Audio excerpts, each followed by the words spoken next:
buenas noches y hoy arrancamos nuestro podcast número 19 de Doers Fórmula y hoy estamos sumamente contentos porque vamos a tener el que se suponía debió estar en el podcast número 1, pero bueno, ámbitos de asuntos laborales evidentemente ahorita lo tenemos de vuelta.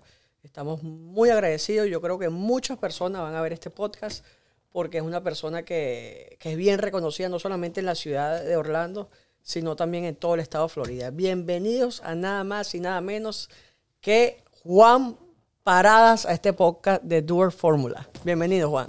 Muchas gracias y muy agradecido por la invitación de estar aquí. Bueno, tú mismo lo decías, ¿no? Que debió ser el número 1, pero yo tengo otra frase que a veces lo bueno se hace esperar, ¿no? Lo bueno se hace esperar. Y el número 1 porque muchas razones, yo creo que primera vez que te lo voy a decir y lo estoy diciendo obviamente al público.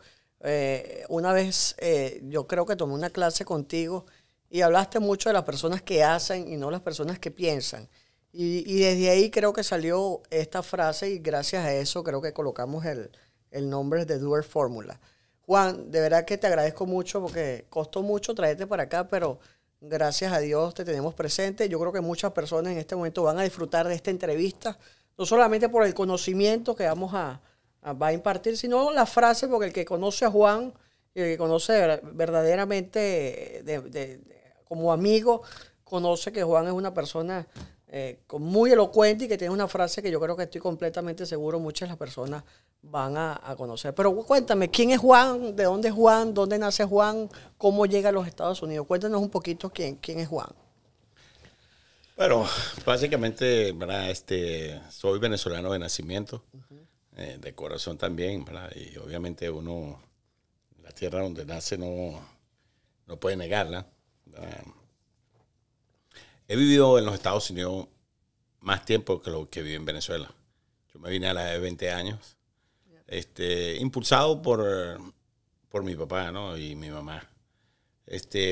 Venezuela no estaba pasando una situación difícil, pero siempre habían tensiones económicas. La universidad, yo estaba estudiando medicina, llevaba 3 semestres de medicina no sabíamos que completados, sí. Y bueno, un amigo de la casa que ya había estado aquí en los Estados Unidos, vivía aquí, era una persona mayor que yo, como unos 10, 12 años, se abrió la oportunidad de, mira, Juan, ¿por qué no lo intentas, no? Mi papá en el aspecto, siempre un profesor universitario y de tecnológico y una persona muy preparada. Yo te diría que es una de las personas que más admiro con mucho conocimiento, ¿verdad? Siempre me dijo, Juan, me acuerdo sus palabras antes de yo montarme en el avión, me dijo, mira, ojalá yo hubiese tenido esa oportunidad que tienes tú de irte del país hoy en día, porque tienes la oportunidad de hacerte un hombre universal. Y bueno, me vine a esa de 20 años a experimentar, vine con un sueño de turista, ¿verdad? Con intenciones de quedarse, sí. Regresé a los 6 meses a Venezuela, saqué mi visa de estudiante y empecé a estudiar en el Queen College de Nueva York, en la ciudad de... ¿Llegaste directamente a Nueva York? Yo cuando llegué, sí, llegué a la ciudad de Nueva York. Ya después como te digo, 6, 7 meses, ya estaba estudiando en el Queen College con visa de estudiante. Y obviamente empecé, tú sabes, yo tenía que costearme todo, no vengo de familia que me pudiera... En ese momento te viniste solo, Juan. Sí, en los 2 momentos, sí. Y bueno, así fue como empecé mi vida. Mi travesía aventurosa, ¿verdad? Soy una persona, yo me caracterizo por ser indisciplinado, ¿no? Yo me llamo a mí mismo. Y un poco rebelde, ¿no? Y eso es lo que me ha llevado quizás al punto donde estoy, ¿no? Sí, tengo 35 años en este país. Comencé trabajando en la industria hotelera a nivel de restaurantes. ¿En Nueva York? En Nueva York y en Pensilvania. Sí. Yo llegué a un pueblo que se llamaba Strasburg. Y bueno, desde allí fue donde me desarrollé por un periodo de 1 año y medio. Y después de ahí me fui a la ciudad de los casinos, Atlantic City. Atlantic City. Sí, en New Jersey. Tú sabes que yo siempre trato de hacer esta pregunta cuando, sobre todo los que somos emigrantes que llegamos de alguna u otra forma. El caso tuyo no fue una emigración forzada, fue una emigración porque, bueno, tus padres te empujó un poquito para que fueras un hombre universal.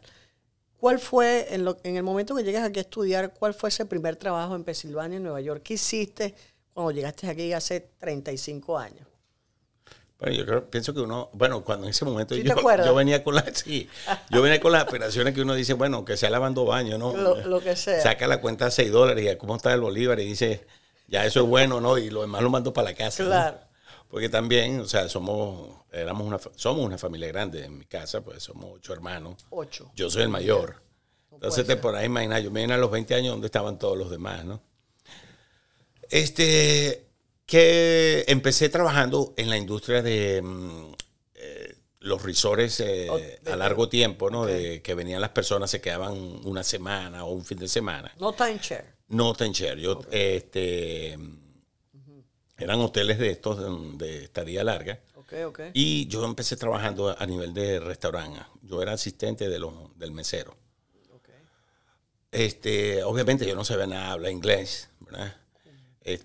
Era un pueblo, bueno, imagínate, la persona más joven que hablaba español era yo y otra chica, ¿no? Que una muchacha colombiana, Claudia, que tenía 18 años, y yo tenía 20.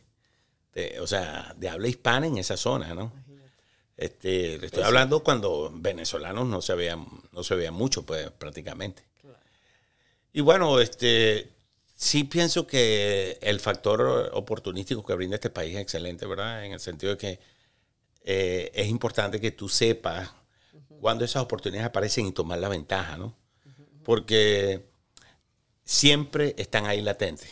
Siempre están presentes. Y bueno, sí, en el caso mío particular, pues tuve un apoyo inicial en el primer mes, que tuve suerte, pues que, bueno, por decirles, pues una anécdota, una chica mayor que yo, pues, te ayudó. alemana, ¿verdad? Que hablaba inglés. Bueno, se encariñó conmigo, por decirle. Y así fue como, sí, no tan solo aprendí un poco más de inglés, sino que ella era asistente del manager general. Entonces mi posición cambió en decirles en un periodo de un mes, de ser una persona recién llegado o low level, ¿verdad? A pasar a ocupar un puesto, tú sabes, como de más liderazgo, ¿no? En el aspecto de que pasé de ganar, por decirte, $700 quincenal a ganar $1,500 quincenal. Justo porque cuando saliste a la muchacha esta, bueno, o sea, eso es como todo. Cuando una persona te está cortejando, te quiere ayudar en todo, ¿no? Totalmente. Entonces, tuve esa oportunidad, la tomé, ¿verdad? Posteriormente, obviamente, esto es un mundo, yo pienso que la vida es un proceso de, ¿cómo se dice? De hacer y a la misma vez educarse. Aprender, ¿no? Aprender. No, vamos a cometer errores. Y yo cometí errores por los próximos, te diría yo, 8 años fácilmente. En ese proceso de que estabas llegando aquí a... Sí, claro. Porque obviamente desvías tu objetivo. Claro. Por ejemplo, yo me vine con el objetivo obviamente de estudiar y de seguir estudiando medicina, ¿verdad? Claro, no fue un error el haber dejado, porque me di cuenta que yo no servía para eso. Ahora, escúchame algo, Juan. Tú estás estudiando 3 semestres, me dijiste, de medicina, ¿no? Sí, ya habían pasado 3 semestres. Ok, 3, 4 semestres de medicina. ¿En qué momento tú decides, bueno, vamos a hacer ese salto de tratar de ser un profesional a ser un emprendedor? ¿De dónde sale esa vena de emprendedor y cómo llegaste a ser un hombre tan exitoso? Si viene por cultura o porque prácticamente tus padres te inculcaron a que siguieras esa vida de emprendedor, o simplemente fue algo que tú desarrollaste en el proceso. Pero no quiero sonar así como medio metafísico, ni cómo decirte, desde el punto de vista de que la vida está predestinada. Pero sí, ¿sabes? A veces me he preguntado por qué alguien tiene estas actitudes y no las tengo, o por qué yo las tengo y otro no las tiene, ¿no? Y pienso que nuestra existencia no es casual, ¿no? Y en ese aspecto, pues, si te podría decir, desde el punto de vista, mi papá es bien institucional, fue siempre un empleado, ¿verdad?, a nivel del Ministerio de Educación. Posteriormente, decide emprender su propio negocio a nivel de lo que se llama el campo de la herrería y hace un entrepreneur, ¿no? Que es un aspecto que nos domina mucho a los venezolanos, ¿no? En el aspecto que estamos siempre somos guerreros en el aspecto comercial, ¿no? Mi mamá, por el otro lado, era enfermera, ¿verdad? En un hospital. Las circunstancias la llevaron a ser empresaria, ¿verdad? Al igual que mi tío, que es su hermano. Y yo pienso que viene de ese lado de la familia, ese espíritu emprendedor, ¿no? El lado de tu entrepreneur, mamá. sí. Okay. Obviamente, tú también tienes que reconocer tus capacidades. Tu capacidad y tu debilidad.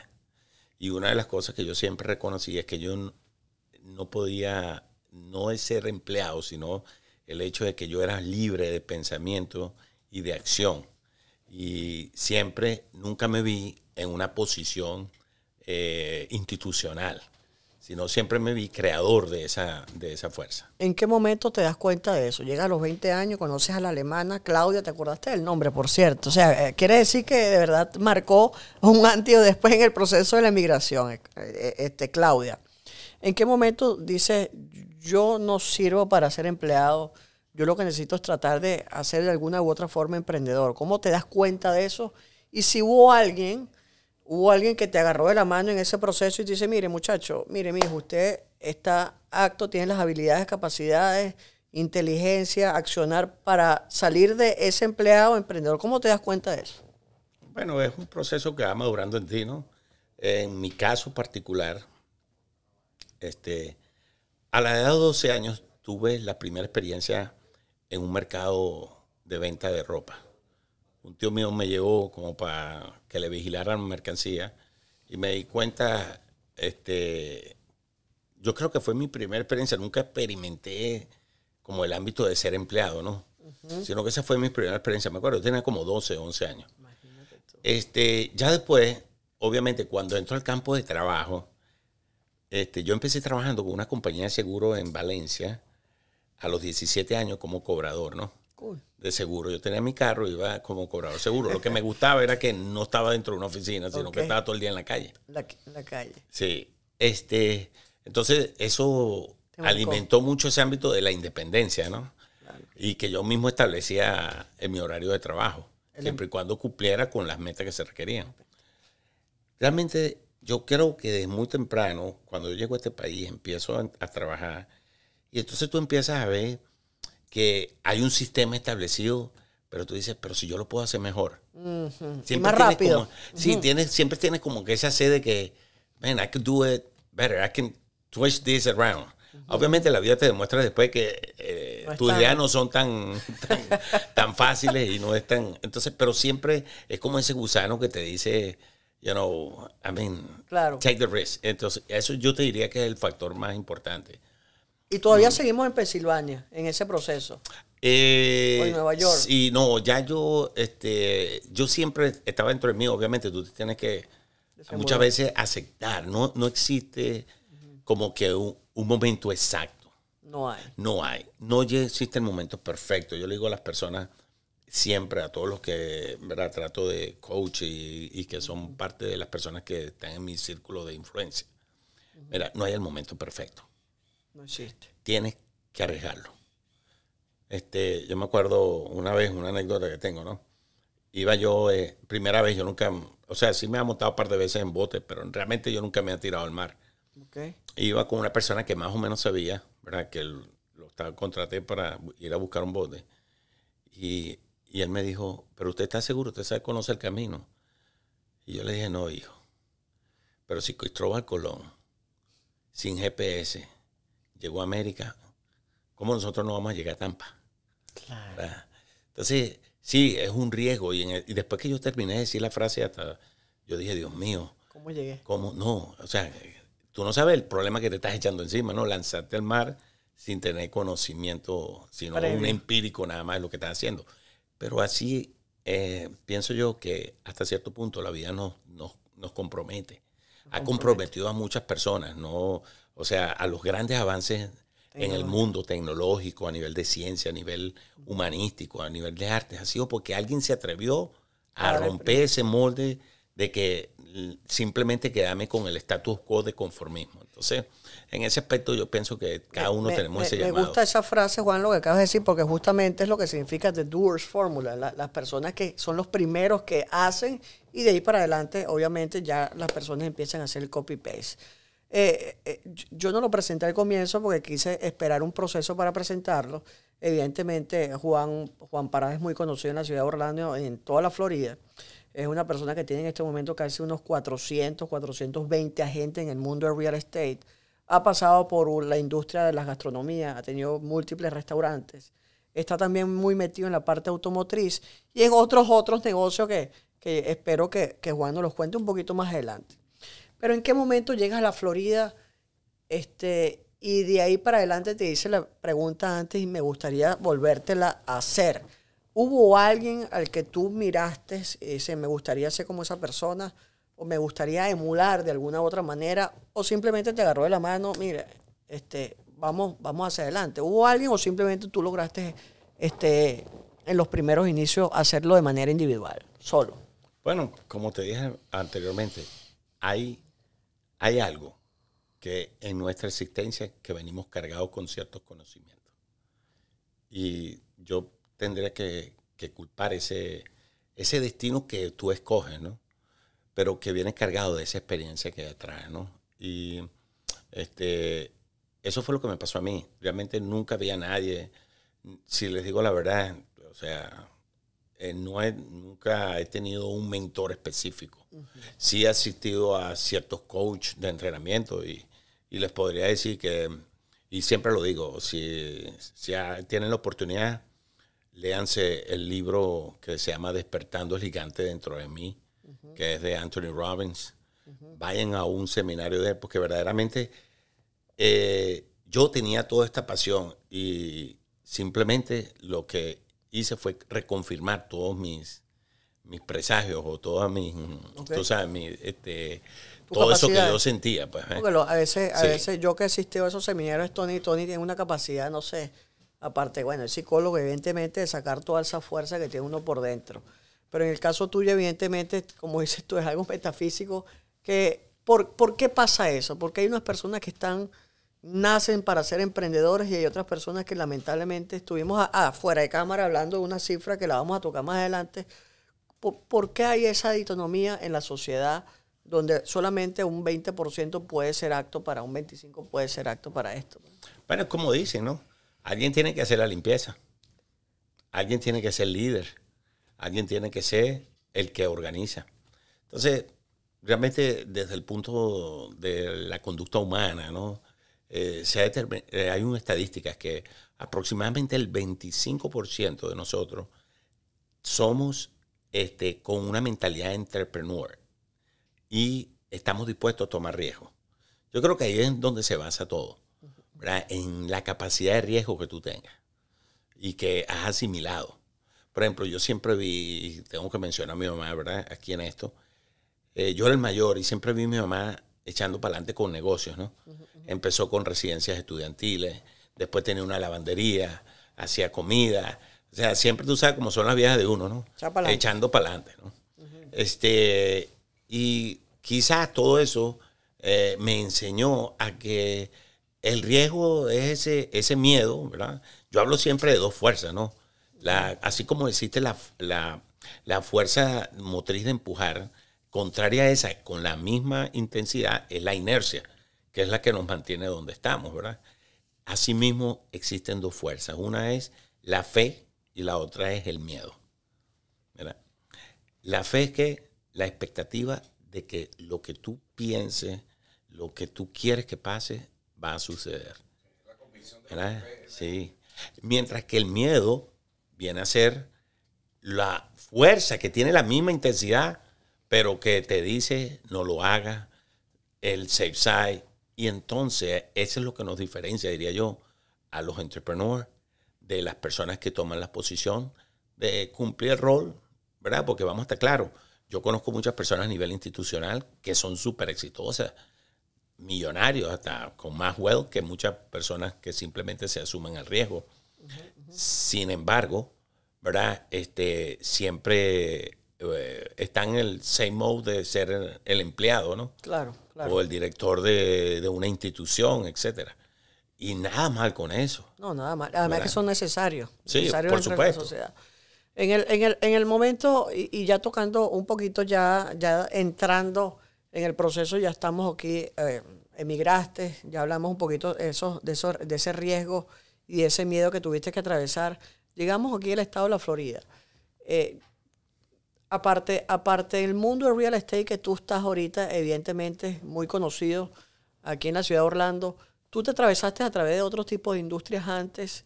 ¿Y en qué proceso decidiste que real estate en este momento es el negocio o es la industria donde yo voy a hacer y voy a dar mi proceder en la vida? O sea, tú pasaste por otros tipos de industrias antes de llegar al real estate. Claro que sí, evidentemente. Nómbranos algunos aquí para... Sí, yo siempre lo confieso y se lo confieso a todos los que me conocen y que han sido parte de mis entrenamientos y de mis clases, ¿no? Yo les digo que yo llegué a real estate fue por casualidad. ¿Por qué por casualidad? Porque realmente nunca en mi vida estuvo presente, ni siquiera yo, o sea, si les digo nociones de real estate, ni idea. Nunca pensé en tener casa, ¿no? Pero el que se casa quiere, ¿no? O sea, es un dicho. Y tendría que agradecer a a la mamá de mis hijos, a Susi, ¿verdad? Que en su insistencia de querer una casa, pues, y yo siempre he tratado de tomar decisiones informadas, decidí hacer el curso. Solo para comprarte tu casa. Sí, esa verdaderamente era la intención. Sí, habían especulaciones de las personas, mira, que el tiempo compartido, que se hace mucho dinero, etcétera. Pero lo que me dio fue esa necesidad de estar informado acerca de la decisión, el paso que iba a hacer. Claro está, ya yo tenía un background de negocio. ¿En qué sentido? Yo no tan solo había estudiado business, sino que también cuando yo llego yo había tenido siempre la inquietud de los impuestos a la renta de impuestos, ¿no? Lo que se llama el income tax. ¿Verdad? Cómo se llenaba todos los años, lo fascinante que era, oye, que aquí dan la plata. Parte taxable, claro. Sí, ¿no? Y que tú llenas los impuestos y te dan dinero. Sí, qué mantequilla. ¿Cómo Entonces, hace uno en ningún país del mundo, ¿no? No. Entonces yo decía, ¿cómo es esto? Entonces me fascinaba esa curiosidad de ese mundo. Y comencé haciendo un curso en H&R Block y de ahí me hice enroll agent del Departamento de Rentas Internas, ¿verdad? Estudiando un poquito más. Y así fue como armé mi primer negocio realmente independiente, que fue una oficina de preparación de impuestos. Y llevaba contabilidad. Pero era algo que no me llenaba. Era algo que fue una curiosidad para mí. Sí, me gusta, me apasionaba y yo todavía me apasiona la parte de impuestos. Pero no era lo que realmente me llenaba. Entonces, en mi pursuit de esta información para comprar mi casa, tengo la licencia, como digo yo, licencia para de una vez matar. Bueno, empiezas a matar, ¿no? O sea, me refiero a cerrar negocios. Claro, vende casa. Y me di cuenta que es un negocio tan fácil, tan bien pagado. Y no tan solo que es un negocio a nivel de dinero, sino que produce una satisfacción. Porque vamos a estar claros, yo lo escuché una vez, no es el dinero que tú haces. ¿Qué tan satisfactorio es el hecho de lo que estás haciendo? Claro. Y realmente tuve muchas experiencias y sigo teniéndolas a diario sobre personas que no aspiraban ni siquiera a tener una casa y tú los logras llevar a conseguir ese sueño americano, ¿no? Es muy bonito. Sí, es muy gratificante desde el punto de vista de lo que tú estás haciendo, aparte del dinero, pues. Y sí, el dinero es excelente en real estate y soy partidario. Tú sacaste la licencia de real estate, tienes la empresa de taxes y evidentemente soltaste uno y te abocaste completamente al real estate. En el proceso que estás tomando esta nueva industria de real estate, tú en algún momento lograste pensar, bueno, voy a llegar a tener 500 agentes porque tú te lo visualizaste o simplemente fue andando en el proceso. ¿Por qué te lo digo? Porque se dice mucho que hay muchas personas que uno tiene que, las personas exitosas juegan unos 5, 10, hasta 15 pasos antes del resto del dominador. ¿Por qué? Porque estas personas ya saben lo que van a hacer en los próximos 5 pasos. Tú en el proceso que ya sacaste la licencia Real Estate, ¿ya tú sabías lo que ibas a hacer por los próximos 20 años como hoy en día? ¿O simplemente el proceso y el camino y las circunstancias te fueron llevando al éxito? ¿Cómo pasó esa transición de...? Bueno, yo diría que si yo tuviera que describir el éxito que he tenido en esto, sería bajo una palabra, ¿no? Y esa palabra sería compartir y dar la oportunidad. ¿Por qué? Porque mira, yo comencé en real estate, realmente no tenía noción de que iba a llegar donde he llegado, pero desde el punto de vista planificado desde el día número 1, no. Me hago broker de real estate y abro mi oficina porque eran tiempos diferentes. O sea, hoy en día realmente yo no veo la necesidad de, con las oportunidades y los sistemas de compensación que existen a nivel de las empresas tan competitivos, que tú tengas esa necesidad de decir, bueno, voy a desarrollar un equipo de trabajo. ¿Cómo era antes, Juan? ¿Nos puedes hacer la diferencia del...? Bueno, imagínense un mundo donde cuando yo comencé no había internet. Para empezar por ahí. Para empezar, ¿verdad? Entonces era todo muy monopolizado por parte de ¿quién? De las empresas inmobiliarias. O sea, los realty companies. Específicamente los brokers. Los sistemas de compensación eran split de 50-50, 40-60, ¿sí? Entonces, ¿qué pasa? Todo dependía de la oficina del broker. El acceso a MLS, cuando entró por primera vez en el año 98, con la explosión de Windows 98, solo las oficinas de real estate eran donde estaban las computadoras con acceso al MLS. No como hoy en día, que es hasta del teléfono. Estoy en China y puedo tener acceso, ¿no? Y hacer el contrato en China. Sí, y lo hace el contrato en China, se lo mandas al cliente y el cliente cree que tú estás aquí a la vuelta de la esquina. Entonces, en ese aspecto, para mí fue necesario tener mi propia oficina, no tan solo por el sistema de compensación, que era bastante corto y relevante para nosotros, sino, oye, la libertad de poder, porque yo llegaba a veces a la oficina de brokerage y imagínense, nada más habían 2, 3 computadoras. Pelearse con... Entonces, imagínense, la mayoría de las personas que estaban envueltos en bienes y raíces, el average edad era 56 años. Que eso ha bajado enormemente. Hoy en día ha bajado 10 años. Claro. Entonces, ustedes imagínense en esa época una persona de 60 años tratando de moverse en un sistema de computadora. Nuevo, innovador. Entonces, no podías apurarlo. A veces tenías que esperar 1 hora, 2 horas para poder tener acceso a la información. ¿Y eso te obligó? Entonces, eso creaba una necesidad. Empiezo a hacer real estate y vuelvo y repito, casi siempre hay alguien que te va a dar como que el clinch, ¿no? Y yo me acuerdo que mi intención siempre, yo soy una persona, o sea, yo se lo digo mucho a las personas, introvertido, un poco solitario. O sea, te voy a decir, yo disfruto el estar solo, no me es un inconveniente. Okay. No necesito siempre estar con alguien. Entonces, mi función en la oficina era mi libertad, ¿no? Estar yo solo. Claro. Y el primer agente que decide trabajar conmigo, hoy en día sigue trabajando conmigo después de 24 yo lo conocí. años. ¿Cómo se llama ese? Sí, Miguel Badrán. Miguel Badrán, el argentino, ¿no? Sí, el señor argentino. Y él ya me conocía porque antes trabajamos juntos en la industria hotelera. Y me dice, Juan, ya que tú tienes licencia, ¿me puedo venir a trabajar contigo? Y yo le dije, sí, perfecto. Una compañía más en la oficina que iba a hacer, ¿no? La diferencia.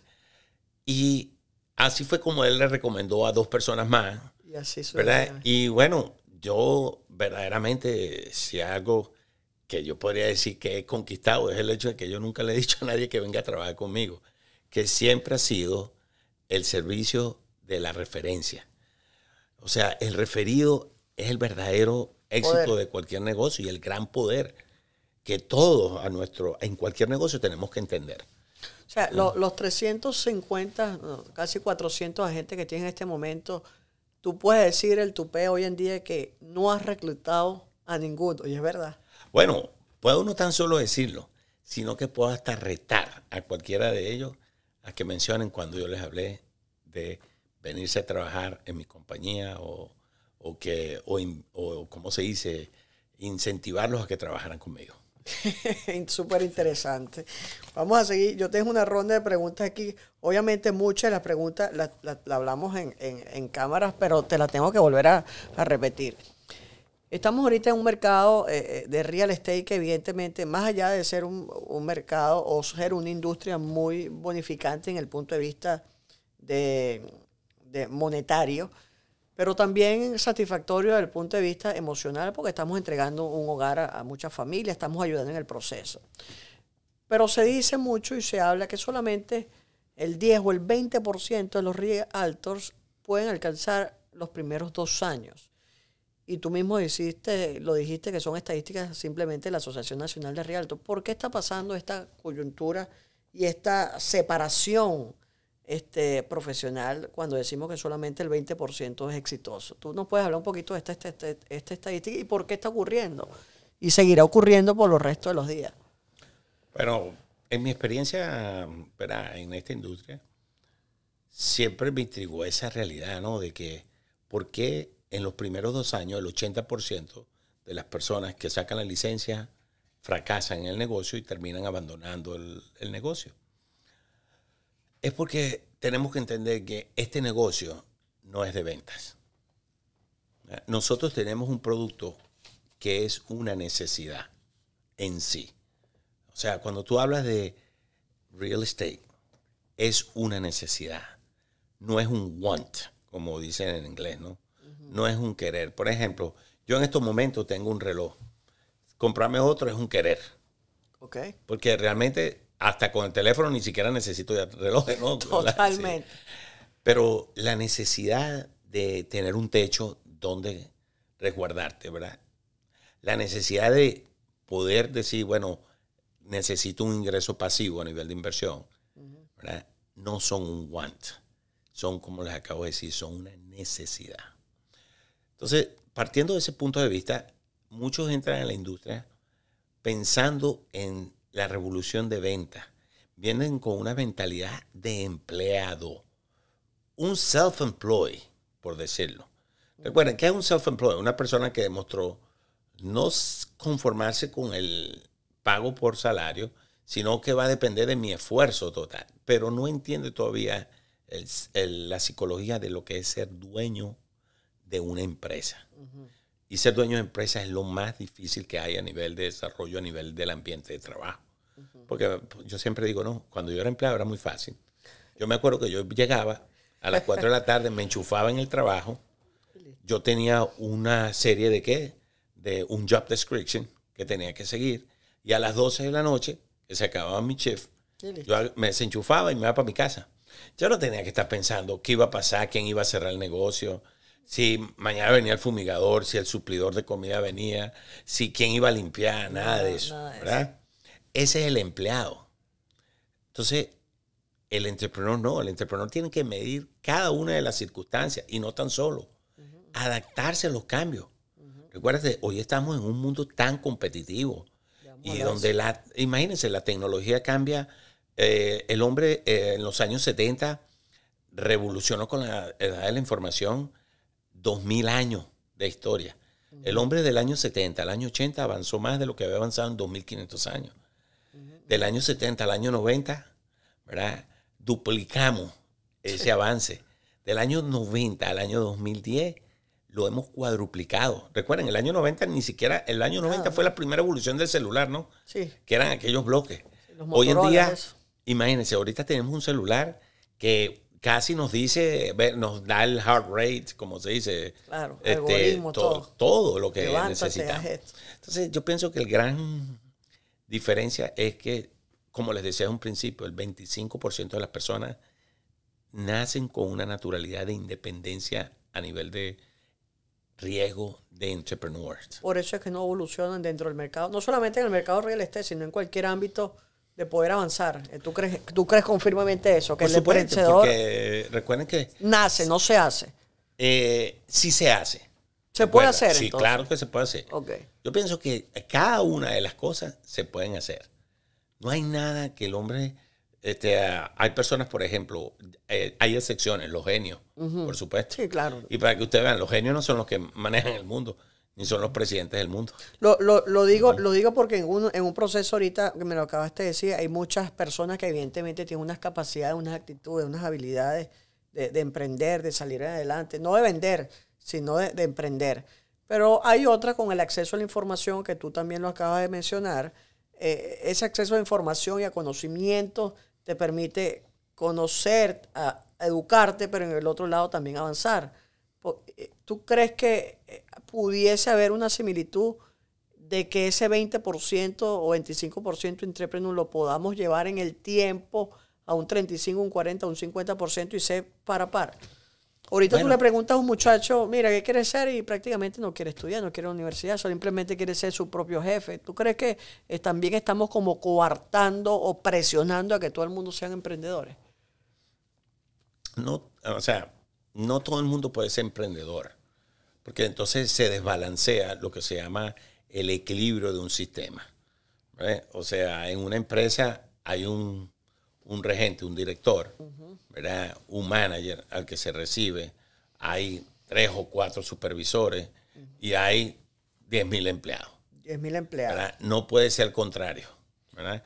Y no tanto por la masa de lo que se llama, no, la masa de lo que es la creación de lo que se llama el bien, la riqueza, sino por el hecho de que nosotros todavía como seres humanos venimos de más de 2.500 años siendo que empezamos siendo esclavos. Señores, hasta hace apenas 250 años fue donde se habló de la libertad de, no tan solo de pensamiento, sino de que por fin logramos elegir a quienes nos dirigen. O sea, esas secuelas que todavía llevamos de que somos, tú sabes, que recibimos órdenes, estamos acostumbrados. ¿Ves? Está en nuestro ADN. Sí, está, diríamos, ese ADN. Ahora, lo que hace la diferencia entre, porque todos tenemos el sueño. Tú le preguntas a un empleado qué quisiera y él quisiera tener su propio negocio. Claro. ¿Verdad? Sí, y tú le das todo el dinero, le das todo, porque les digo, porque yo he hecho eso en la empresa. A veces he visto personas con un potencial, yo mismo les doy los materiales, le he pagado, ¿verdad?, el principio del negocio y la persona no arranca. Entonces, ¿en qué se ha diferenciado? En que esta persona está acostumbrado a eso, a ese rat race, como dicen los gringos, ¿no? A la corrida de la rata. A que yo voy allí, busco el queso, me lo como y regreso. Y así, a ese metodología de empleado. Tengo el sueño de algún día poder ser ese empresario, pero no tengo para lo que se necesita, o no estoy orientado en lo que se necesita. ¿Y qué se necesita? El factor riesgo, un factor llamado disciplina, organización, y yo diría que el otro factor que es bien importante es tener un plan y una visión de dónde realmente te quieres ver. En este mundo, sí, el plan es fenomenal. En este mundo ahorita que tú lo acabas de decir, sobre todo siguiendo en este mercado de real estate, en cualquiera que es tan competitivo, Juan, hace poco me releí nuevamente el libro del Océano Azul. No sé si tú en algún momento lo leíste, de marcar la diferencia con el resto. En este mercado tan competitivo o en esta industria tan competitiva como el real estate, ¿de qué manera alguien, un agente, un broker se pudiese separar con respecto al resto? ¿Hay alguna fórmula que tú puedes decir, más allá de tu éxito que ha sido la referencia y el boca en boca, más de 400 agentes, ¿hay alguna fórmula que tú puedes decir, mira, si haces esto, te vas a separar con respecto al resto? Porque estamos muy competitivos, es un mercado demasiado competitivo. Ahorita cualquier persona saca la licencia de real estate y ya, compra su casa y ya, listo. Bueno, siempre en toda industria yo creo que van a ir los incursionantes, ¿no? El que sacó la licencia para su propia casa y está pendiente de vez en cuando un pescadito de la familia que salió, ¿no? Eso es, tú sabes. ¿Cómo es el pescadito? Sí, es la desviación de todo. Mi primo es real. De todo mercado, sí. Ahora, a nivel de, yo le diría que si yo pudiera resumir el éxito, ¿a qué se debe gran parte de mi éxito? Yo diría que el 90% ha sido que siempre he puesto el interés de las demás personas, ¿verdad?, de mis clientes, Y cuando hablo de clientes, hablo de todas estas personas que en su momento atendí, y al igual todos los clientes que he seguido atendiendo, que son todas las personas que trabajan bajo mi tutela. Son mis clientes en el sentido de que siempre he puesto el interés de mi cliente sobre el mío, sobre mi interés personal, ¿verdad? Porque siempre he puesto a bandera la visión y el foco de mi empresa y de quién soy yo. Les voy a decir, yo he tenido o sea, no una, diversas oportunidades donde mis agents me traen un negocio que yo le podría, como se dice, sacar ventaja y sacarlo del medio. Pero no. Gracias a la providencia y en general, me han traído el negocio porque la vida te prueba. Esa es otra cosa que tenemos que tener en cuenta. Que la vida es tan inteligente que te prueba. En los momentos que tú tienes más necesidad, se te aparecen esos tipos de negocios, ese tipo de oportunidades para traicionar tu ética, para traicionar tu visión, para traicionar a ese amigo o a ese colega o a esa persona que ha depositado la confianza en ti. Y gracias al hecho de mantenerme en esa teoría de que el interés de mi cliente va por encima de mi interés personal, eso es lo que marcó esa diferencia de que muchos que trabajan conmigo no tan solo confían en mi palabra, sino que pueden siempre tener un refugio en que Juan me va a dar un advice que es totalmente objetivo y que va a ir siempre en función de mejorar el negocio de esa persona. Y también entienden y les he demostrado que entiendo que las personas crecen, que hay gramas más verdes. Recuerda, y todos tenemos derecho a probar, ¿no? Y al mismo tiempo les deseo el éxito cuando se han ido de la compañía. Y básicamente ha sido ese despegue de ese egoísmo que a veces nos llena a muchos y que la vida te prueba.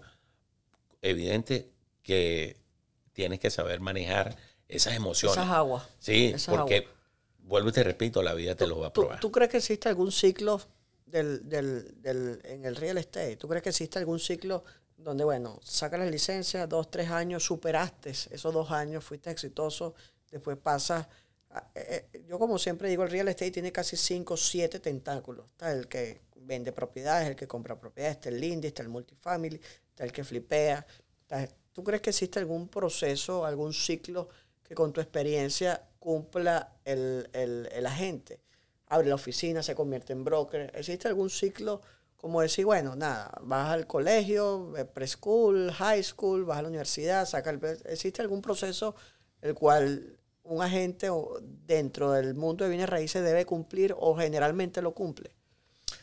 Bueno, una de las cosas que tenemos todos los entrepreneurs es que estamos siempre tratando de reinventar la rueda. Cuando la rueda ya está inventada. Entonces, a veces no creemos en los procesos. Yo fui parte de esos errores y todos esos errores te ayudan. Hasta que me empecé a preparar desde el punto de vista como empresario. Si hay algo que les puedo aconsejar a todos a nivel, no es nada más saber de real estate, no es saber manejar a los clientes, tienes que saber manejar a ti mismo. Y a través de una serie de cursos que hice con la Asociación de Realtors, por ejemplo, siempre les he recomendado cursos como, por ejemplo, CRS, el GRI, que es el Graduate Real Estate Institute. Son verdaderamente que estos cursos están orientados a prepararte en ese mundo de empresario en bienes raíces. Yo corrí no tan solo con esa sede de conocimiento, sino también con el punto de vista de que hay un sistema ya predeterminado, sí te podría decir. Y si tú lo sigas al pie de la letra, te va a dar el resultado, porque son caminos ya probados. Okay. Más sin embargo, vas a tener mayor éxito cuando puedes ser innovador, y especialmente hoy en día. Yo mismo he tenido que cambiar, ¿no? Adaptarte. Sí, adaptarme a todos los cambios. Hoy mismo estaba teniendo una conversación muy interesante antes de subir aquí, ¿verdad? Con un par de ustedes, como Javier y tú, que me hablaban de la necesidad que hay de crear toda esta serie de focos a nivel de la compañía, ¿no? Y no es la primera vez, se los digo. Okay. Lo que pasa es que una cosa ve el que está jugando el dominó y otro el que está afuera observando, ¿no? Eso sí. Que siempre piensa que puede dar la matada Claro. de la marrana. Pero desde el punto de vista, sí hay un procedimiento para llegar al éxito en real estate y en cualquier negocio. Para tú desarrollar lo que tú quieres en negocio, todos tenemos una visión diferente.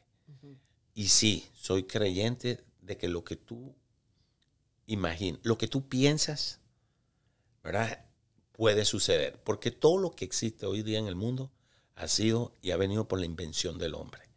Y en el caso de ustedes, yo les siempre digo a la gente, ¿cuál es lo que nos hace diferente? Claro.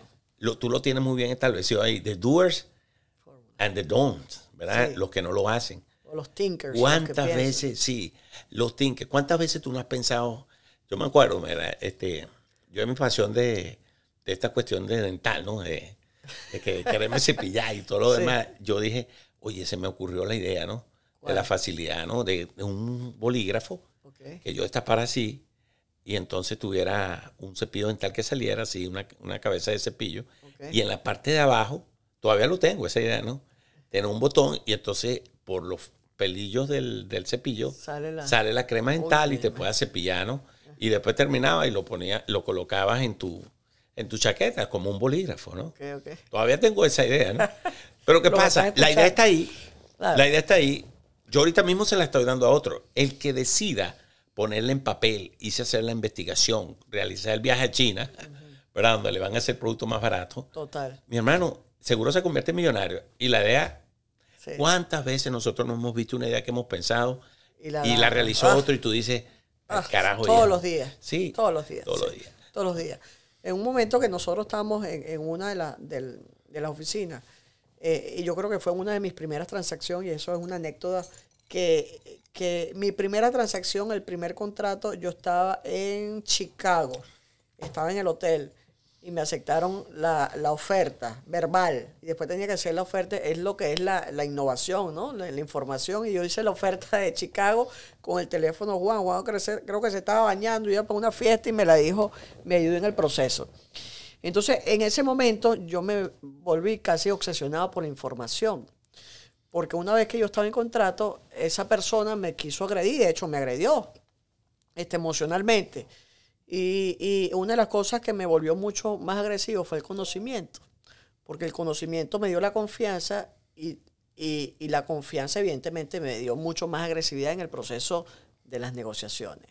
Tú dijiste muy bien que no todo el mundo tiene la capacidad para ser empresario, emprendedor, persona de negocio. Yo creo que soy una de las personas que más invierte dentro de mi negocio porque lo veo como una empresa.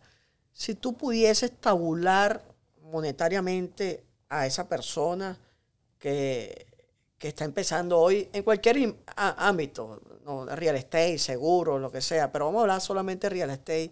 Si tú pudieras tabular monetariamente, ¿cuánto debe tener un empresario, no un agente de real estate, un empresario de real estate para comenzar a incursionar en esta gran industria? Hoy en día. Ahora, cuando tú me hablas, dame la diferencia, un empresario en real estate y un agente de real estate. El empresario es aquel que quiere montar una oficina. No, el emprendedor como tal, el emprendedor. Sí, vamos a quitarle el empresario. Todo. Sí. Mira, realmente yo lo tengo medido. Mira, yo hablo que este es el mejor negocio, ¿no?, del mundo. Y les voy a decir por qué. A veces hasta las emociones me invaden, ¿no? Es sabroso. Quisiera como expresarlo en ese lenguaje coloquial que todos me conocen, ¿no? Mira, yo lo tengo medido, son $5,000. Y yo siempre le digo a todo el mundo, mira, ojalá que tú me pudieras presentar un negocio que con $5,000 en la primera transacción yo recuperara toda la inversión en el negocio y me quedara todavía más. La primera venta. Sí, porque esa es la realidad. Esa es la realidad. Okay. Cuando hablo de $5,000, ¿por qué? Entre lo que pagas de la asociación de Realtor, tus fotos profesionales, tu business card, las inscripciones en cierto sistema de membresía, el marketing que necesitas, tu página web, son $5,000. Ya tabulado. Sí, eso está tabulado, esa es la inversión. Miren, yo hasta a veces, yo me digo a mí mismo, eres tremendo idiota. Sí, a veces me veo en el espejo y digo, yo soy tremendo idiota. ¿Por qué? Porque bueno, tú sabes muy bien todos los negocios que yo tengo. Sí, demasiado. ¿Okay? Ya vamos para allá, ya llevamos los 50 minutos, ahorita pero ya vamos a entrar en esos negocios que yo tengo ha sido porque yo soy una persona inquieta. Siempre estoy como que en la creación de ambientes que puedan ser productivos y que a la misma vez brindarle oportunidad a otros, ¿no? Claro. Porque recuerda, cuando tú abres un negocio, le estás dando oportunidad a 2 empleados, a 2 de ese 75% que yo llamo que no son entrepreneurs y que quieren la seguridad. Y algo que me faltó probablemente decir, que ahora recuerdo, es que también tiene que ver mucho tu crianza, ¿no? No tan solo lo que viste en la casa, sino que encouragement, o sea, ¿quién te rodeó? Sí, qué motivación recibiste tú de esos seres que te guiaron inicialmente, ¿no? Porque recuerden, hay una frase muy bonita que una vez aprendí y que te confieso, lloré, porque en uno de los viajes que yo hacía con mi papá de una ciudad a otra, que viajamos los dos juntos, pues me tenía que llevar a un internado militar que yo estaba, una vez estuvimos filosofando acerca de lo que es la pobreza y los cinturones y miseria en nuestro país. Y entonces una de las frases que salió de esa conversación fue: ¿qué culpa tiene un niño de nacer en ese medio ambiente? ¿Verdad? Entonces en ese aspecto yo me sentía privilegiado porque no estábamos en cinturón de miseria, tampoco éramos los más pudientes, ni, ¿verdad? Éramos, por decir, una familia clase media y hasta baja, lo digo con mucho orgullo, porque si les digo la verdad, o sea, mi mamá misma me dijo, la primera vez que ella se puso un par de alpargatas fue a los 17 años. Imagínate esa vida, ¿no? Entonces, nunca pasamos necesidad, pues no te puedo decir que yo alguna vez he sufrido de hambre, ¿no? Pero uno de los factores principales en cada individuo es ese background que tenemos, que no lo manejas tú. Tú no escoges dónde naces, tú no escoges tus padres o tus mentores iniciales. Tú no escoges el medio ambiente donde tú te desarrollas. Pero mucho de ese medio ambiente va a ser eso que eres tú en el futuro. ¿Y qué pasa? Cuesta mucho romper todos esos miedos. Cuesta mucho romper ese molde. No es imposible. ¿Okay? No es imposible. Pero cuesta mucho romper esos moldes. Yo creo que en este momento también, aparte de eso, del círculo que te está rodeando, las personas que te rodean, tiene que ver mucho con la responsabilidad, porque tú mismo tienes la posibilidad de escoger quiénes son tus mentores, tus coaching, con quién te estás rodeando y de qué manera te están influyendo. Si en este momento tú tienes mala decisión, es por culpa de esa persona. Independientemente de dónde nació, cómo se formó, pero sobre todo aquí en Estados Unidos, los que están aquí, el estado de la Florida, Estados Unidos, tienen mucho acceso a información y tú eliges si vas a trabajar con Juan, si vas a ser mentoreado con Juan. O sea, puedes tener esa cercanía que es lo que te va a llevar al éxito. Ya tocando un poco más, ¿cómo haces tú para dividir o cuántas fuentes de ingresos tienes tú en este momento? Porque tienes real estate, lo acabas de decir que es el mejor, pero además tienes otras 3, 4, 5, 6, 7 fuentes de ingresos. ¿Por qué decides abrir esta fuente de ingresos si en una... ¿Tú crees que hay que diversificar independientemente que te esté yendo bien en una industria? ¿Tú crees que es importante que uno diversifique en el proceso de crecimiento, de expansión? Bueno, evidente, tenemos que seguir a los expertos, ¿no? La misma palabra los dice, no pongas todos los huevos en la misma canasta, ¿no? Uh-huh. Pero no es un proceso que debes tomar premeditadamente. O sea, vean ustedes, yo llegué a un punto de maduración en real estate, donde llegué a una posición que era la que yo, o sea... Cómoda. Cómoda en el sentido de que llegué al tope de donde yo quisiera llegar. No les voy a negar, no soy el más exitoso, no he hecho el mayor billete del mundo en real estate. Uh-huh. Tengo agents que me superan 2 y hasta diría 3 veces mi ingreso. Uh-huh. O sea que, recuerda, cada uno de nosotros tenemos diferentes...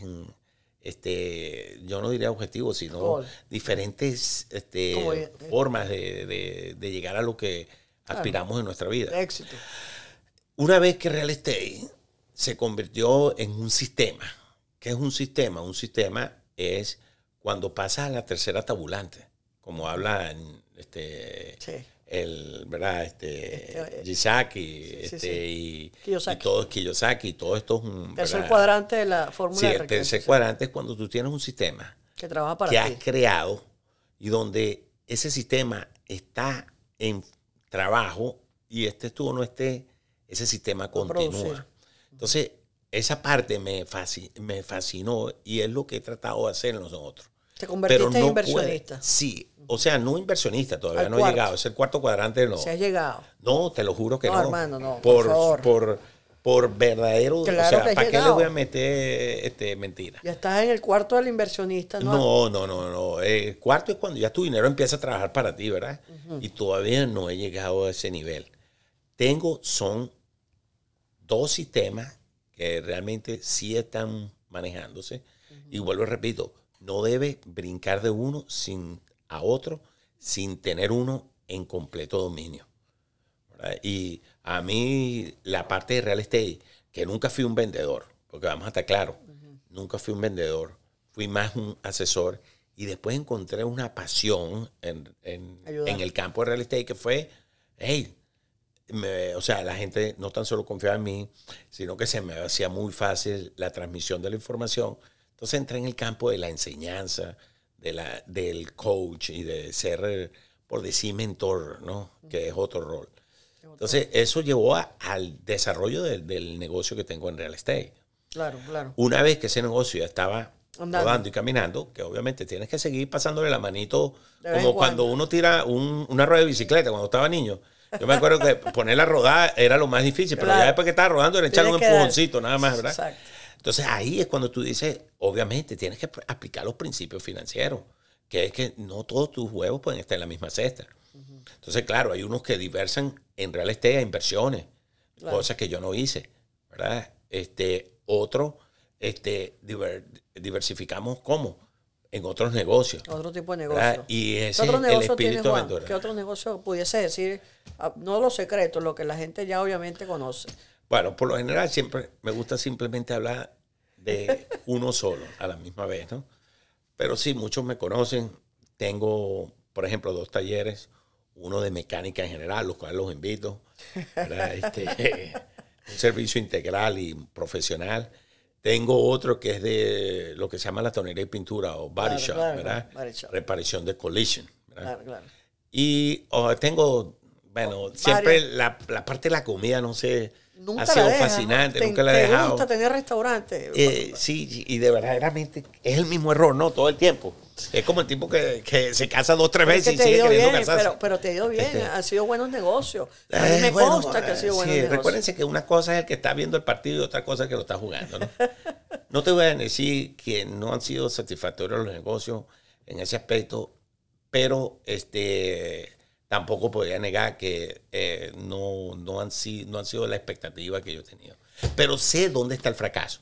¿Ya se sabe dónde es? Sí, el fracaso ha sido mi falta de promoción del negocio. Son 2 pizzerías que tengo, ¿verdad? No sé, siempre he tendido como que a la comida italiana, ¿no? Juan, es que tú haces es una pregunta, es que haces demasiadas cosas. Y era cómo te dividías en todas esas. Pero bueno, nada, ya tú acabas de terminar, que ya tú sabes cuál es tu talón de Aquiles.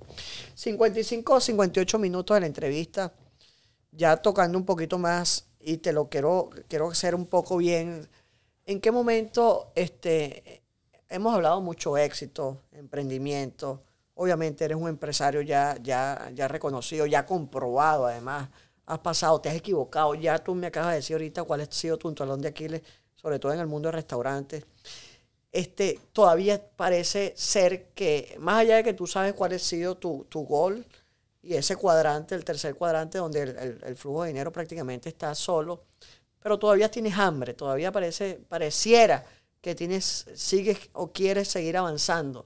Pero en este proceso, ¿en qué momento tú me puedes decir, Alejandro, me equivoqué en esto y pasé por un proceso de fracaso? Porque todos los emprendedores han fracasado. Y tú has pasado por un proceso de fracaso que tú me puedes decir, Alejandro, me equivoqué, salí de las tinieblas y nuevamente ¿Te pasó eso siempre o todos los 30 años fue de éxito? No, obviamente, tú sabes, no se puede Me voy a tomar un traguito. Sí, no se puede contar éxito sin mencionar los muchos fracasos. ¿Verdad? En plural. En muchos. plural, sí. Porque verdaderamente lo más seguro que tú tienes al ser un emprendedor en cualquier tarea es la mayor probabilidad del fracaso. Si no, todo el mundo consiguiera el éxito. Todo el mundo fuera entrepreneur. Todo el mundo fuera ¿cómo se dice? El Bill Gates o el Jeff Bezos o este hombre de Tesla, Elon Musk. Elon Musk, ¿verdad? ¿Tú sientes que Sí. pasaste por ese proceso en lo No, tú personal, pasas. el divorcio, Miren, no sé cómo? todo. O sea, antes de tú tener éxito, vas a fracasar. Eso es lo más seguro que tienes.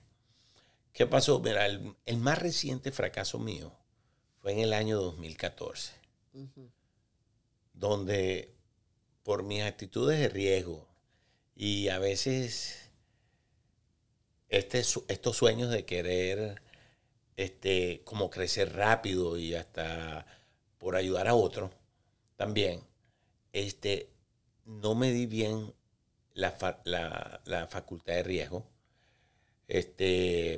La mamá de mi hija en ese momento trató de wake me up, pero a veces tú no escuchas. Hay algo que como que te dice, tienes que aprender, ¿no? Les voy a decir, en el año 2014, 2015, y tengo personas que le pueden comprobar eso, ¿verdad? Uno de ellos, nuestro amigo Francisco González. Yo tuve uno de los fracasos más rotundos. Te estoy hablando de perder aproximadamente $500,000, ¿verdad? Que eran mi retiro, mi fortuna. Y el negocio que tenía, ¿no? Que en ese momento manejaba una muy conocida bakery que era Venecia Bakery. No sé si alguna vez tuviste la oportunidad. Estuve ahí. Tuve que cerrar el negocio de la noche a la mañana, me quedé sin liquidez monetaria y fue un momento muy reflectivo, de reflexión para mí. Aprendizaje. Y de darme cuenta de que no es la vida, eres tú. Y como yo hablo, la causa y el efecto es una de las consecuencias de todos nosotros en la vida. Y en ese momento, les voy a decir, no tan solo estaba empezando de cero, estaba empezando de menos cero, porque parte de ese dinero había sido prestado, ¿no? Pero, mira, a veces, por darles una confesión, en ese momento hasta le eché la culpa al más grande de todos, ¿no? Y le decía, ¿por qué si mis intenciones son buenas, mis resultados no son buenos? ¿No? Y me acordé, pues, de esa tabulación que siempre le mostraba a muchos, que a veces ser bueno no es suficiente, pues los resultados siempre van a ser pobres. Tienes que ser excelente para que tus resultados sean buenos. Y en ese momento en que tuve esa tremenda experiencia, no tan solo desde el punto de vista de negocio, desde el punto de vista de mi relación familiar, ¿verdad? Con la persona que estaba, tuve el apoyo eterno y tengo que estar eternamente agradecido a ella. Una de las cosas que a nivel espiritual me hizo reflexionar y dije, hermano, hacer las cosas mal no puede traer un resultado bueno. Y había arriesgado lo que no era mío, ¿verdad? Estos sueños, tú sabes, que son basados en el azar prácticamente, por no decir específicamente cuál fue el negocio, pero eso no va a suceder. Para tú llegar al éxito, obviamente, lo más asegurado que tiene es el fracaso. Ahora, ¿cuántos fracasos vas a tomar? Va a depender de qué tan inteligentes sean tus decisiones desde el punto de vista del plan que tienes. Y una vez que yo pasé por el fracaso, comencé de nuevo, me focalicé en lo que quería hacer, dejé las distracciones a un lado. Una de las cosas que yo le digo a las personas y que tuve recientemente una charla, le dije, mira, siempre estamos buscando cómo nos posponer las cosas, ¿no? Lo que llaman la procrastination. Procrastination. ¿No? Yo escuchaba mucho esa palabra, pero nunca me decía, bueno, ¿y cómo evito esto? Porque el yo interno me decía, deja esa vaina para mañana. Todavía me sigue diciendo muchas de esas cosas. ¿Qué pasa? escribí lo que quería hacer, mis metas. Y todos los días las empiezas ¿a qué? A ver. Todos los días verlas. Antes de salir de tu casa, ve las metas que tienes que cumplir. Hasta que se vuelven un hábito. Y dejas de procrastinar. Hermano, yo soy un ser humano igual que tú. Igual que todos los que en un momento u otro nos van a ver en este podcast.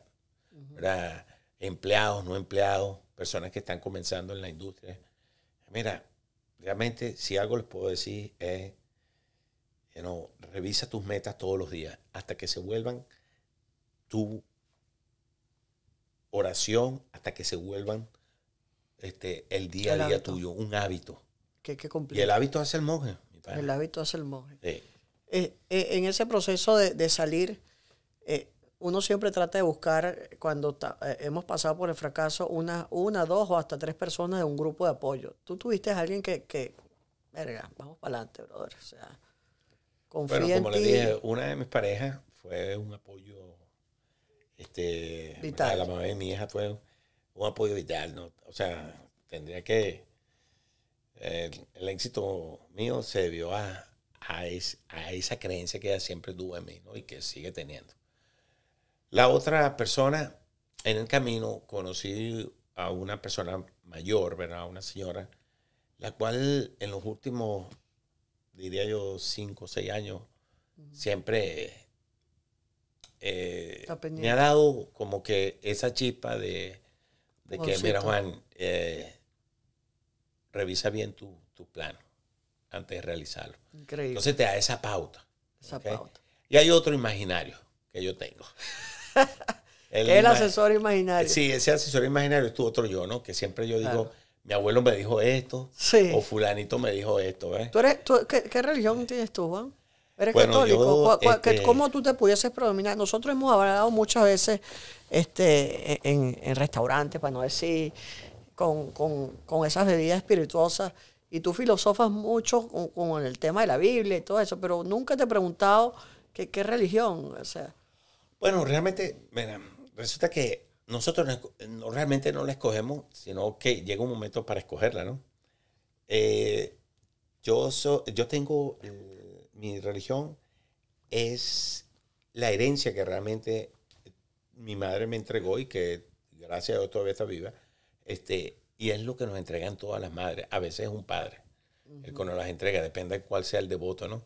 Mi mamá tendría que agradecerle yo esa herencia que me entregó, así como la madre judía le entrega a su hijo la religión judía, ¿verdad? El protestante le entrega al protestante. Yo recibí la religión católica de parte de mi mamá y fue mi manera más, y ha sido siempre la prevaleciente en el camino.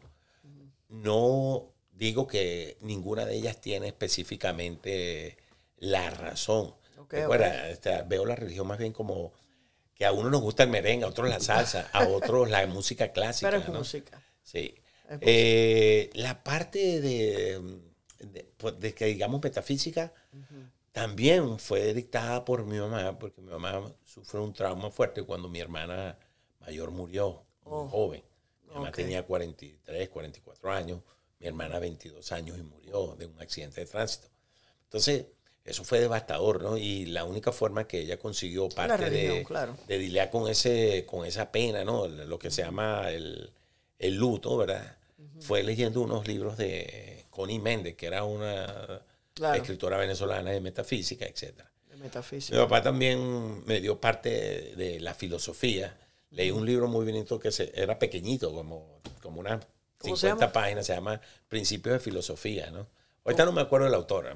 Sí. Tú sabes que es que yo sé que tú a veces filosofas de muchas cosas. Es de todo, ¿no? Tú reúnes un poco de todo y tu propia vida te va a dar esa respuesta, ¿no? Que andas buscando. Totalmente. Mira, yo no puedo dejar, ya estamos casi terminando la entrevista, pero Estamos aburriendo a la gente ya, ¿no? Pero yo no puedo dejar de tocar cómo estamos viendo ahorita, estamos pasando por un proceso de contracción, recesión, y me gustaría hablar un poquito sobre la parte, ¿cómo ves tú por los próximos, no sé, los próximos días, meses, años? ¿Cómo ves el entorno político, económico, social ahorita en los Estados Unidos sobre todo a la industria que nosotros estamos, que es el real estate. ¿Cómo ven esas políticas monetarias, esas políticas económicas que se han impartido? ¿Estamos en recesión? ¿Estamos en contracción? ¿Han bajado las ventas? ¿Han subido? ¿Qué va a pasar con el precio de las propiedades? ¿Cuál es tu proyección para ver cómo nosotros nos podemos preparar, de acuerdo a lo que dice Juan Paradas, en los venideros? Bueno, aquí ya me estás poniendo como decir, bueno, pero pared, o te montas o te encaramas. Tú. O sea, recuerda que lo que yo diga ahora mismo va a ser usado un icono, como dicen. Imagínense que no pase lo que yo diga, ¿no? No importa. O contrario, pase algo mayor, ¿no? Es como dicen los economistas. Sí. Cuando dice algo los economistas, sucede la otra cosa. Entonces, sí. Bueno, en mi caso, yo les voy a hablar, pero es el resumen de muchos expertos, pues, en la materia. Recuerden, mi conocimiento es a nivel profesional es poco, diría yo. No, tendría que confesarles aquí a todos, ¿no?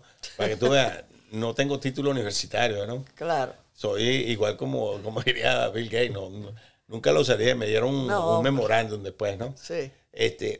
Pero ven ustedes, siempre me ha gustado la información, ¿verdad? Y hay que respetar mucho las personas que sí saben. Hay muchos intelectuales acá en los Estados Unidos, personas preparadas enormemente y que sí brindan una perspectiva de un poco más objetiva, ¿no? Ven ustedes, con la época de la información que ha pasado, hemos sido intoxicados, ¿no? Si tú te pones a ver la cantidad de información y mala información y mentira que se imparte, hay gente que gana dinero con eso, ¿verdad? Sí. Entonces, hay gente que lleva una agenda diferente a la agenda del progreso, a la agenda de la oportunidad, llevan la agenda de la segregación, de la discriminación y a veces la obstaculización de oportunidades. ¿Qué puedo yo decirte de lo que conozco de real estate? Obviamente, yo tengo en la industria más de 24 años. Yo comencé en real estate en el año 1998, 97, 98.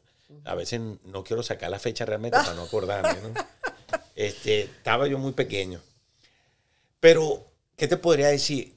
Después de estar en la industria por tanto tiempo, entiendes que hay ciclos económicos y les voy a decir, he pasado guerras aquí en los Estados Unidos, he pasado la mayor caída de bienes raíces que ha existido en este país, he pasado la época de bonanza quizás más grande que ha tenido este país, que fueron los últimos 10 a 12 años, a nivel de lo que es la industria de real estate.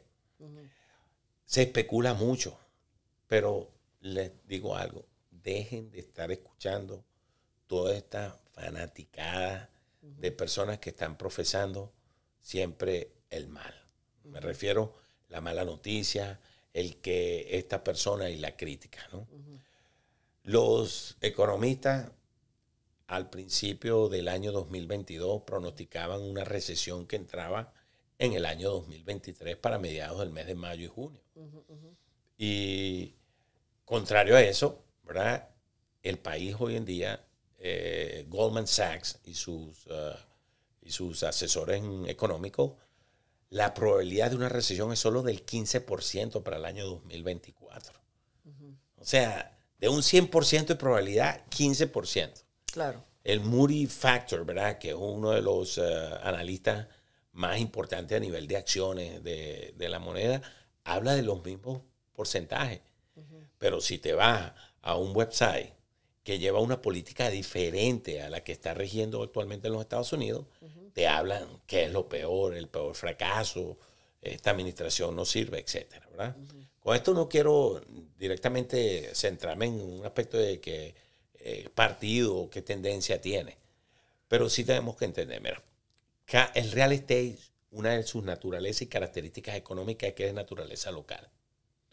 Mira, sí, quizás local, Detroit, claro, sí, quizás Detroit, y se los puedo decir, ciudades como Dallas, California, Austin, Texas, San Fernando Valley en California, Oregón, están sufriendo. Washington State está sufriendo una pérdida del valor del real estate entre un 10 a un 15 y hasta un 20%. Sí, sí, hasta más. Esas ciudades. Bueno, Total. afortunadamente, yo no estoy ahí. Estamos en Orlando. Claro. Orlando. ¿Cómo ves Orlando? Yo llegué a Orlando aquí hace aproximadamente unos 24 años, ¿verdad? 25. Y Orlando era un pueblo y sigue siendo un pueblo, pero tenemos un pueblo que está en vías a ser una de las grandes ciudades. Entonces, las oportunidades aquí son muy diferentes a cuando escuchan las noticias nacionales. Esa es otra cosa que también deben tomar en consideración. A veces uno escucha la noticia nacional y claro, el clima se ve un poco no tan con favorable, las expectativas que tú quieras. Claro. Pero veamos Orlando. Yo siempre lo ando profesando con los agents. Okay. Mira, primero, estamos en una posición geográfica que hasta diría yo privilegiada. Sí, hace calor, pero partimos del punto de hecho de que a pesar de que existen las tormentas de huracanes, nosotros estamos centrados en el centro del estado, donde esas tormentas llegan, pero no llegan con la misma intensidad. Tenemos el centro turístico o el destino turístico más grande del mundo, que es Orlando. No tan solo por Disney o Universal. Señores, tenemos el centro de golf más grande de todo el mundo. Tenemos el tercer centro de convenciones más grande de los Estados Unidos. O sea, no es simple casualidad. Hay que entender también los fenómenos demográficos. El 65% de la población de los Estados Unidos está pasando de edad madura, de edad adulta, pues, a edad de vejez. O sea, en los próximos 10 años, el 65% de las personas en los Estados Unidos va a ser mayor de 65 años de edad. ¿Qué tipo de servicio necesitan? Claro. Médicos y calor. Calor, claro. Dios mío, ustedes no sé si alguna vez han vivido, yo tuve la experiencia de vivir por aproximadamente 10 años en la parte norte de los Estados Unidos. Intolerable, definitivamente. Para negros como yo, pues, o sea, o personas que venimos de climas calientes, es intolerable. Es mejor sudar que temblar. Esa es mi filosofía. Ahora, igualmente, a edad adulta, los fríos son bastante perjudiciales a tu salud. Claro. Entonces, una de las cosas, y que tendría que aplaudir la visión que tuvo líderes como Buddy Dyer, ¿verdad? El mayor de la ciudad de Orlando, en su visión fue diversificar la economía de la región, donde Orlando, cuando yo llegué, era simple un destino turístico. Hoy en día que tenemos la segunda universidad más grande de los Estados Unidos, que es UCF, y con proyecciones, y mira, el campo estudiantil hoy en día es el más grande, pero el cuerpo estudiantil estamos como en el 8º puesto. Sí, es verdad. Con miras a que en 5 o 6 años se convierte entre los segundos o terceros campos estudiantiles más grandes de los Estados Unidos. Entonces, la economía se diversificó. Con Valencia Community College pasó a ser un college hoy en día. Y es el college número 1 en los Estados Unidos.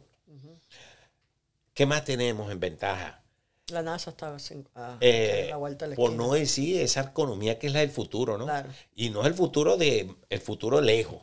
No, estamos hablando en los próximos 10 años, con los avances, como estamos avanzando los seres humanos, estamos a 45 minutos, 50 minutos de la plataforma más importante de despegue de vuelos al espacio. O sea, que a la hora de un apuro tenemos el autobús a la vuelta de la esquina. En cambio, el que vive en Sudamérica, en China, tiene que pegar un viaje antes que lo monten en ese avión. ¿Qué va a pasar? ¿Qué va a pasar? Y te lo tengo que preguntar. ¿Qué va a pasar con los precios de las casas? Bueno, mira, ¿qué ha pasado últimamente? Hubo una corrección en el mercado. Recuerda, cuando los intereses dijeron que iban a subir, estaban en un aproximado de 3%. ¿Qué pasó? Los economistas decían que la única forma de parar, ¿verdad?, una posible inflación desenfrenada era empezar a aumentar los intereses a nivel del consumidor, ¿no? De lo que se llama las tasas de la Reserva Federal. Automáticamente, ¿qué pasa? La gente se volcó ¿a qué? A comprar hasta que los intereses subieran. Okay. Eso trajo una serie de personas incitadas al mercado que realmente no necesariamente estaban preparadas para comprar, sí estaban, pero que estaban actuando bajo una presión alterna. Y no debemos olvidar lo que es el valor de mercado.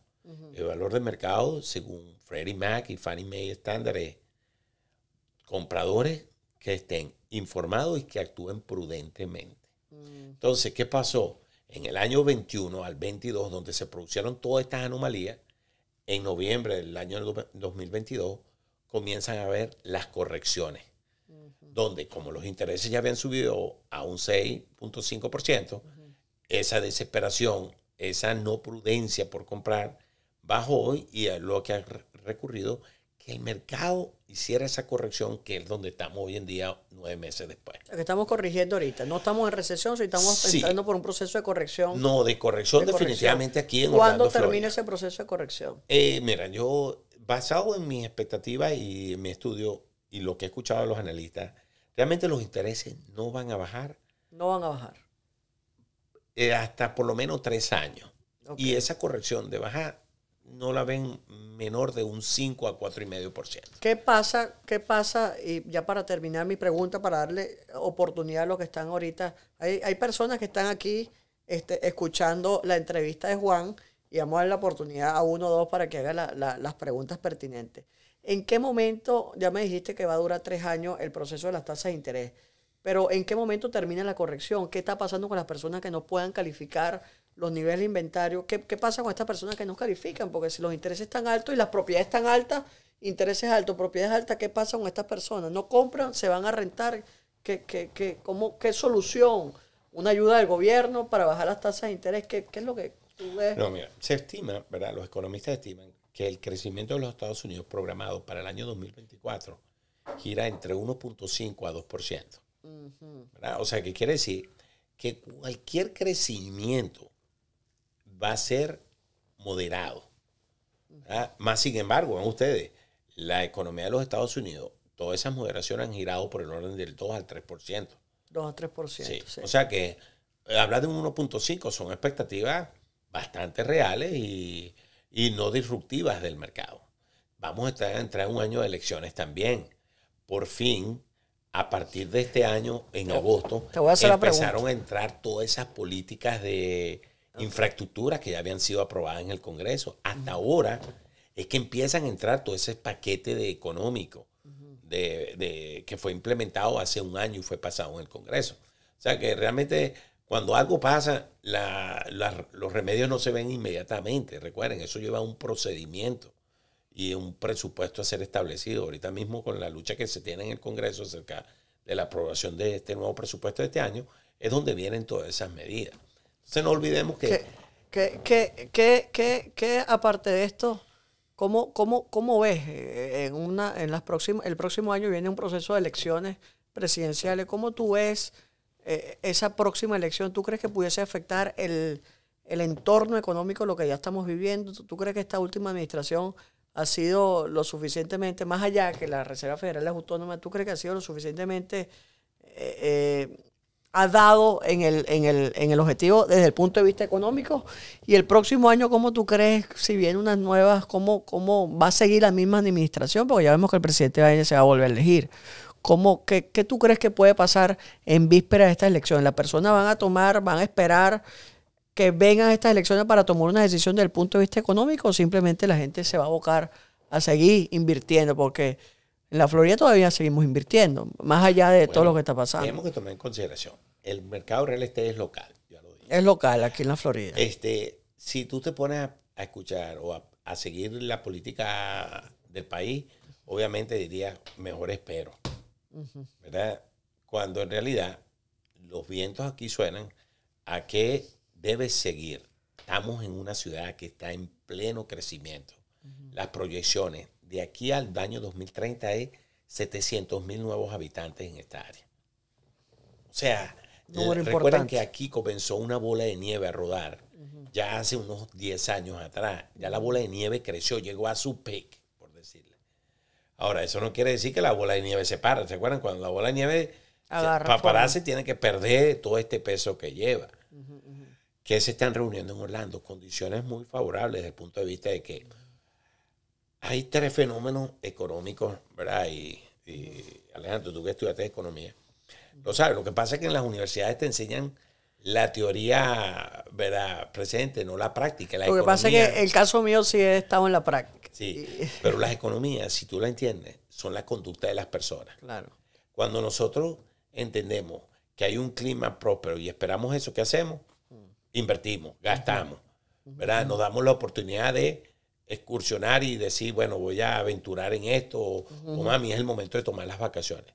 Pero cuando hay clima negativo, nuestra conducta nos dice que vamos a esperar, vamos a reservar. Totalmente, Okay. totalmente. Vean ustedes las condiciones que están en Orlando. Una, el crecimiento poblacional más alto en los Estados Unidos, que es el componente principal para que haya mayor requerimiento de servicios, ¿verdad? El mayor requerimiento de servicios que crea Trabajo. Oportunidades de empleo, donde tenemos la segunda tasa de desempleo más baja en los Estados Unidos. Entonces ese es el segundo fenómeno de esta tormenta perfecta, ¿no? Como Claro, claro. No sé si alguna vez vieron la película. ¿Y cuál es la tercera? ¿Verdad? Nuestra economía está en los factores que hablé, apuntando al futuro. Educación, salud, servicios de salud y la economía del futuro que está a 10 años, que es el espacio. No se duerman. Vean los procesos. La NASA era la agencia federal de aerospace, ¿verdad? Sí. Y liberó todo su potencial como empresa gubernamental y se dio todas las concesiones a privados, como debe hacer todos los gobiernos. La recuperó. ¿Y qué pasó? Todas estas empresas privadas Desarrollaron. están desarrollando hoy en día esta tecnología y se quedarán asombrados. Todo lo que es el área de Palm Beach, de Melbourne, Cocoa Beach, se están mudando empresas calladamente. O sea, que no salen en las noticias. De eso no se habla. No se habla. Se habla de cómo está el crimen, porque eso es lo que se vende. Sí. Pero presten más atención. Las oportunidades están allí. De Daytona. ¿Verdad? Sí. Entonces, estamos, como yo diría, en esa tormenta perfecta. Claro está, no es la tormenta perfecta de hace 5 años. Sí, pero todavía sigue siendo. Tenemos que medir, ¿por qué? Porque estamos entre la encrucijada de muchas informaciones que desvían esa tendencia. Antes de terminar, Juan, con la entrevista, quisiera darle el pase a una o dos preguntitas. Que la hagan fácil, ¿no? Una preguntita al señor. Una sola. O tú. Rápido. Bueno, ya él la contestó, pero un poquito más acerca de cuál ha sido el mayor fracaso, ¿okay? Y algún consejo que le podrías dar a alguien que quiera seguir los mismos pasos que tú estás haciendo. Mira, déjame hacer la pregunta. ¿Cuál ha sido el fracaso y cuáles son los pasos para hacer lo que tú hiciste? O sea, ¿cómo llegaste al éxito? Bueno, yo les diría menos. El fracaso está asegurado. Tu mayor probabilidad es esa. Está asegurado. Sí, eso es lo que tú más tienes seguro, ¿okay? En cualquier empresa que comience. Ahora, ¿qué debes mantenerte? En el plan y la visión que te trazaste. Mira, las adversidades van a aparecer y como dice, una vez estuve en un seminario de problemas, ¿no? Y decía que los problemas son el gimnasio emocional de las personas. Escúchate esto, los problemas son el gimnasio emocional. Resulta que tú vas todos los días al gimnasio, se te nota. Yo tengo años que no voy, ¿ok? Y tú vas todos los días y empiezas levantando 10 libras y dentro de un año estás levantando 20 libras. Tú mismo te retas, ¿verdad? Sí. O sea, ese es tu problema en ese momento, ¿verdad? Nos enseña cómo manejar nuestro cuerpo, pero no nos enseña cómo manejar nuestros músculos, ¿verdad? Emocional, mental. Entonces, los problemas aparecen como músculo para levantar ese músculo esa emoción de 10 libras. Cuando tú logras dominar esa emoción de 10 libras, te viene la de 20 libras. Cada día, los problemas no van a acabar, porque los problemas simplemente se hacen mejores. O sea, mira, hoy, yo me acuerdo, antes yo me preocupaba, obviamente, por llevar el pan a mi casa, cubrir los gastos, ¿verdad? Llegó un momento donde realmente yo tenía facilidad de cubrir todos esos gastos. Okay. ¿Qué se me hizo? El otro problema mayor. ¿Cuál fue? ¿Cómo puedo ayudar a mi familia. Después que tú superas ese problema de la familia, piensas en tu comunidad. Y así hasta que te vuelves un filántropo, como tenemos muchos ejemplos, ¿no? Muchos ejemplos, sí. Pero recuerden esto, cada problema que tú enfrentas es un problema en el gimnasio emocional.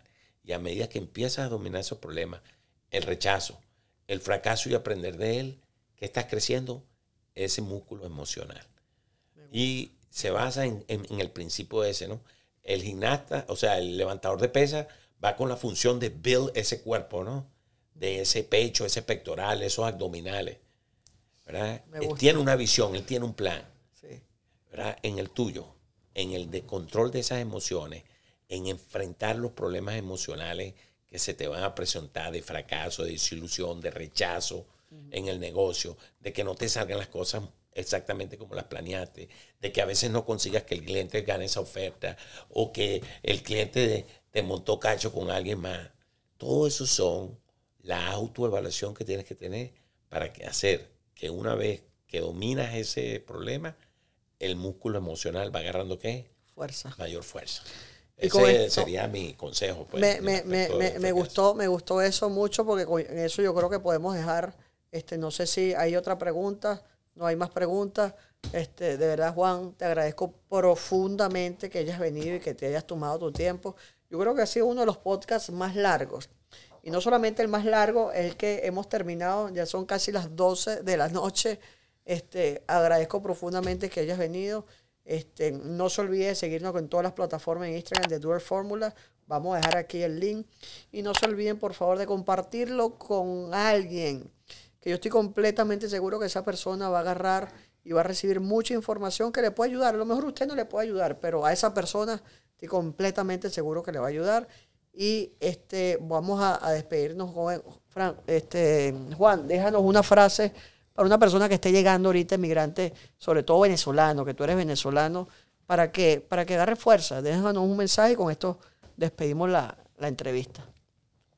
Bueno, este mensaje lo he conectado a muchas oportunidades con las personas que yo entro en contacto, ¿no? Y especialmente en nuestra comunidad, ¿no? De inmigrantes. Mira, después de estar 35 años en este país, on and off, ¿no? Porque tuve una oportunidad de vivir en Europa durante un año también. ¿Qué les podría decir? Mira, yo he observado mucho, he viajado, no lo suficiente, pero sí visitado más de, por decirte, 20 países. Y soy observador, ¿no? De las economías y de las tendencias y las oportunidades sobre todo. Y este país, definitivamente no soy yo el primero que te lo voy a decir, este es el país de las oportunidades. Ahora, ¿qué te puedo decir yo a ti? Y sería probablemente la frase mía, el que se descalifica es uno mismo. ¿Sí? Todos estos inmigrantes que están entrando y están llegando, créanme que aquí las oportunidades están. Y si lo quieres hacer bien, el mundo es infinito para ti. ¿Quién se descalifica? Tú mismo. Tú no te descalificas queriéndolo hacer mal, haciéndolo ilegalmente, queriendo no poner la disciplina y el plan que requiere. Pero en este país las oportunidades están a diario. Sí. Muchas gracias, Juan. Bueno, nada, con esto despedimos. Espero que nos sigan en todas las plataformas y hasta la próxima ocasión. Gracias, Juan. Bueno, un placer.